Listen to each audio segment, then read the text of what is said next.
Bismillahirrahmanirrahim. Assalamualaikum warahmatullahi wabarakatuh. Rahayu, rahayu, rahayu. Saat ini saya berada di kota Yogyakarta, tepatnya di kampus Universitas Gadjah Mada. Saya akan melakukan penelusuran, mendeteksi energi-energi yang sifatnya spiritual, yang sifatnya supranatural di tempat ini. Dengan metode penerawangan, saya akan mengungkap, benarkah Bapak Jokowi di tahun 80-an pernah kuliah di tempat ini?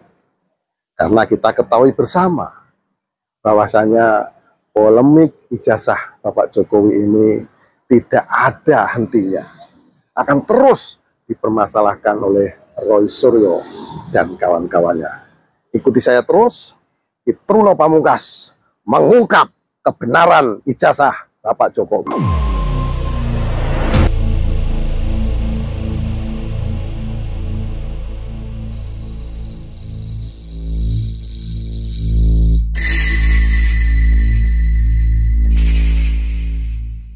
Bismillahirrahmanirrahim. Assalamualaikum warahmatullahi wabarakatuh. Rahayu, rahayu, rahayu. Saya doakan sahabat Truno Pamungkas semoga dilancarkan rezeki dan dimudahkan segala urusan. Terkait dengan ijazah Bapak Jokowi, ini terus menjadikan orang penasaran, bahkan menjadikan orang berpikir yang negatif, karena narasi-narasi ini terus terjadi.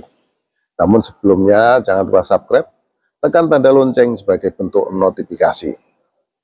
Nah, seperti yang teman-teman lihat, saat ini saya berada di Bandar Udara Internasional Yogyakarta yang ada di Kulon Progo. Kedatangan saya ke Jogja ini dan saya hadir di kampus Universitas Gadjah Mada. Saya menelusuri aura energi yang tersisa di sana. Tentu aura energi Bapak Joko Widodo. Benarkah Bapak Joko Widodo pernah mengecam pendidikan di Universitas Gadjah Mada? Dengan penelusuran yang saya lakukan, memang di sana ada energi-energi yang sangat kuat bahwasanya Bapak Jokowi pernah melakukan kuliah di Universitas Gadjah Mada tersebut. Terkait dengan yang disampaikan oleh Rismon Sianipar, nilai Bapak Jokowi tidak cukup.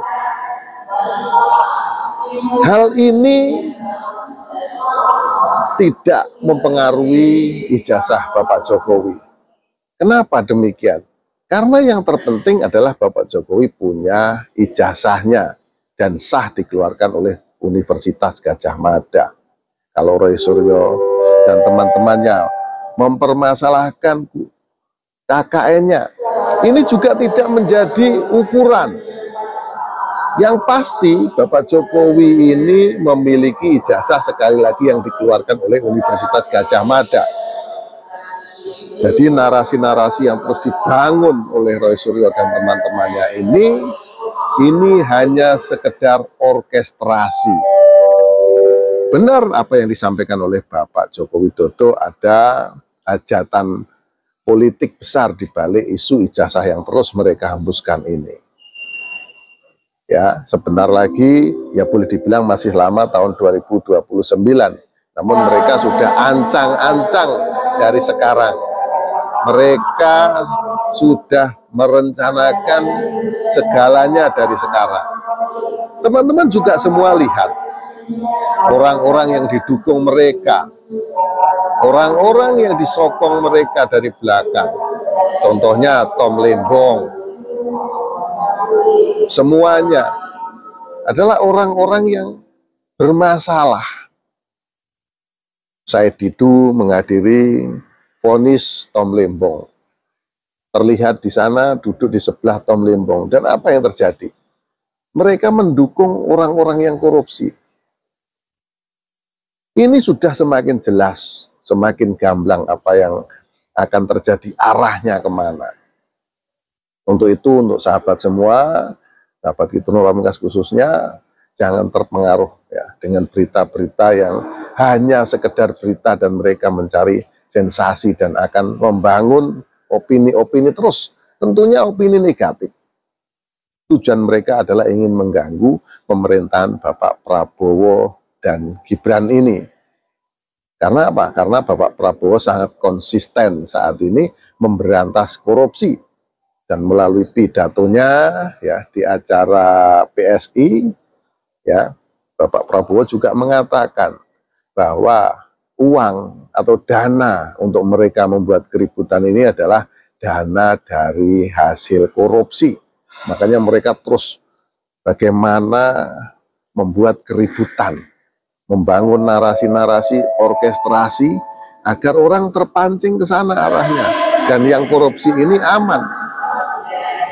Nah, yang sangat disayangkan sekali lagi adalah kenapa para purnawirawan TNI kok bisa terpancing dengan narasi-narasi yang Roy Suryo dan teman-temannya ini buat. Semoga saja para purnawirawan Polri tidak ikut terpancing. Jadi kebanggaan masyarakat Indonesia dengan TNI sudah pasti berkurang dengan adanya para purnawirawan ini terus berencana untuk memakzulkan Wakil Presiden Mas Gibran Raka Buming Raka. Dan perlu kita ingat bersama bahwa Prabowo Gibran sudah dipilih oleh rakyat 58%. Ini tidak bisa lagi dipungkiri. Ya. Ini tidak bisa lagi ditolak karena memang ini adalah sudah menjadi pilihan semua rakyat Indonesia. Jadi teman-teman, ijazah palsu ini sudah tentu ada unsur pidananya, menghasut, ya, mendiskreditkan nama orang, merusak nama baik seseorang, dan ini sangat berbahaya. Dan perlu teman-teman ketahui, Presiden itu memiliki hak imunitas, yaitu memiliki hak kekebalan hukum. Kalau ada yang menjawabkan, Jokowi sudah tidak menjadi presiden, panjenengan juga harus ingat bahwa Bapak Jokowi, anaknya masih wakil presiden. Ingat teman-teman ya, kalau presiden ini mengatakan perang, maka juga bisa terjadi perang. Namun apa yang dilakukan oleh Bapak Jokowi selama 10 tahun ya duduk di pemerintahan dan menjadi seorang presiden, Bapak Jokowi tetap sabar, tetap tenang, difitnah, diam. Dan kali ini beliau melawan. Dan sebentar lagi akan muncul banyak sekali tersangka-tersangka dan akhirnya masuk penjara. Kita tinggal nunggu, tidak lama lagi Roy Suryo dan teman-temannya akan dibungkam selamanya. Karena apa? Karena mereka membuat berita-berita yang menyesatkan, berita-berita yang provokasi, dan berita-berita bohong. Jadi kebohongan harus dibungkam di negeri ini. Kita rakyat kecil, rakyat jelata seperti saya ini hanya ingin apa? Hanya ingin hidup tenang.